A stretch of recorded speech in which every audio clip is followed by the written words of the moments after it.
Olá a todos, meu nome é Ricardo, eu sou interno do 5º ano de Medicina Intensiva da OLS São José e vou fazer uma apresentação sobre os nervos cranianos.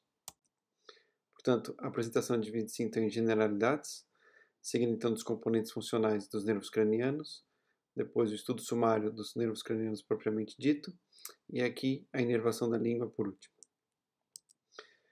Uma imagem que resume aqui todos os nervos cranianos que vão ser ditos mais à frente.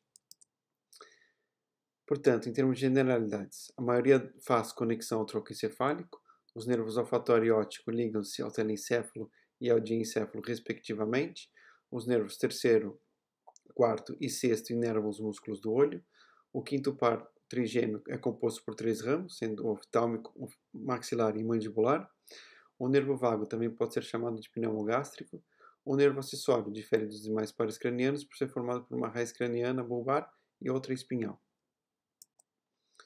Os componentes funcionais dos nervos cranianos dividem-se aqui em fibras aferentes e fibras eferentes, sendo divididas em somáticas e viscerais, tanto gerais e especiais, mesmo sendo aferentes e eferentes.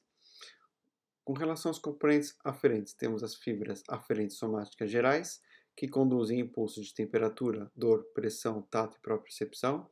As fibras aferentes somáticas especiais relacionam-se com a visão, audição e equilíbrio. As fibras aferentes viscerais gerais conduzem impulsos relacionados à dor visceral. E as fibras aferentes viscerais especiais originam-se em receptores gustativos e olfatórios. Os componentes eferentes. As fibras eferentes dividem-se em somáticas e viscerais. As somáticas inervam os músculos estriados esqueléticos miotômicos e as viscerais dividem-se em especiais e gerais. As especiais inervam os músculos estriados esqueléticos branquioméricos e as gerais em músculos lisos e na musculatura cardíaca e glândulas. Os músculos estriados miotômicos são músculos com origem nos somitos e os músculos estriados branquioméricos são músculos derivados dos arcos branquiais. O estudo sumário dos nervos cranianos. Primeiro, então, o nervo olfatório. Origina-se na região olfatória, atravessa a lâmina crivosa do osso do etmoide e termina no bulbo olfatório. É um nervo exclusivamente sensitivo e tem como classificação serem aferentes, viscerais e especiais. O nervo óptico é o segundo par, tem origem na retina, penetra no crânio pelo canal óptico. Cada nervo óptico une-se com o lado oposto formando o quiasma óptico. O cruzamento parcial das fibras até o corpo gineculado lateral é um nervo exclusivamente sensitivo e classifica-se como fibras aferentes somáticas especiais. O nervo oculomotor, troclear e abducente são nervos motores que se distribuem nos músculos extrínsecos do bulbo ocular, no músculo elevador da pálpebra superior, músculo reto superior, músculo reto inferior, músculo reto medial, músculo reto lateral, músculo oblíquo superior e músculo oblíquo inferior, sendo esse também inervado pelo nervo oculomotor. À exceção, o músculo reto lateral, que é inervado pelo nervo abducente, o sexto par, e o músculo oblíquo superior, que é inervado pelo nervo troclear, que é o quarto par. O nervo oculomotor inerva o músculo ciliar, que regula então a convergência do cristalino, e também o músculo esfíncter da pupila. Aqui mais uma representação desses pares cranianos, com uma boa representação da inervação pelo nervo oculomotor, troclear e o abducente. Aqui mais uma representação com os músculos intrínsecos do olho, que são inervados pelas fibras eferentes somáticas, e os músculos intrínsecos dos olhos, que são inervados pelas fibras eferentes viscerais gerais. O nervo trigêmeo, sendo o quinto par, tem raiz sensitiva e raiz motora, é um nervo, portanto, misto, com componente sensitivo, sendo o componente sensitivo maior, tem 3 ramos, o nervo oftálmico, maxilar e mandibular, e também a sensibilidade do crânio é feita pelas fibras aferentes somáticas gerais. O nervo trigêmeo é composto pelas fibras aferentes somáticas gerais, que são responsáveis pela sensibilidade da temperatura, pressão e tátil. Ainda sobre o quinto par, o trigêmeo, as fibras eferentes viscerais especiais, que são responsáveis pela inervação do músculo temporal, músculo masseter, músculo pterigoideo lateral, músculo pterygoidal medial, músculo milioidal e o ventre anterior do músculo digástrico.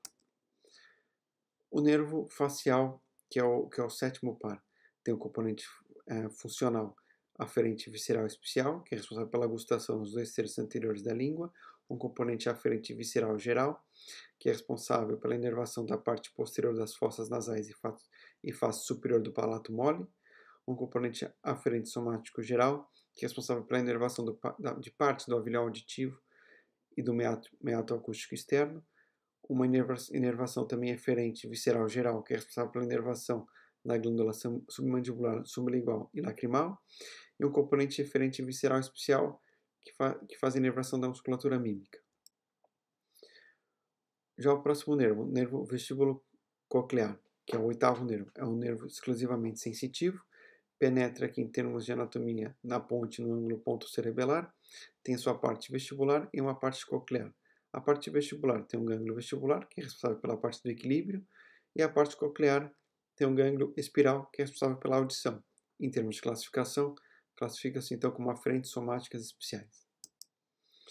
O nervo glossofaríngeo é o nono par, tem o seu trajeto então passando pelo forame jugular, é composto pelo gânglio superior e inferior, que são compostos por neurônios sensitivos, e também são classificados com fibras aferentes viscerais gerais, realizando então a sensibilidade do terço posterior da língua, faringe, úvula, tonsila, tuba auditiva, seio e corpo carotídeo. Já o nervo vago, que é o décimo par, é o maior dos nervos cranianos, é considerado um nervo misto, sendo essencialmente visceral. É composto por 2 gânglios, sendo superior e inferior.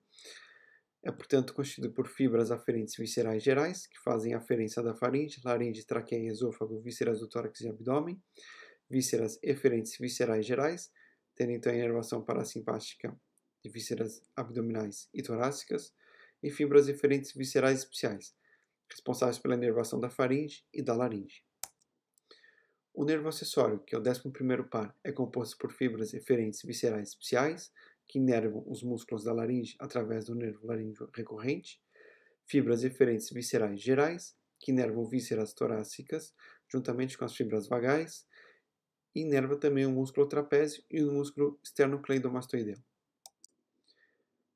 O nervo hipoglosso, que é o 12º par craniano, é um nervo essencialmente motor, faz a inervação de quase todos os músculos da língua, exceto o músculo palatoglosso, que é o 10º par craniano. Interrupção completa desse nervo resulta então na paralisia do lado ipsilateral da língua, com atrofia concomitante. Já então a inervação da língua propriamente dita. Portanto, temos aqui a língua, sendo então inervada pelo 5º, pelo 7º, pelo 9º e pelo 12º par craniano, sendo o 5º par responsável pela sensibilidade geral de temperatura, dor, pressão e tato nos 2 terços anteriores.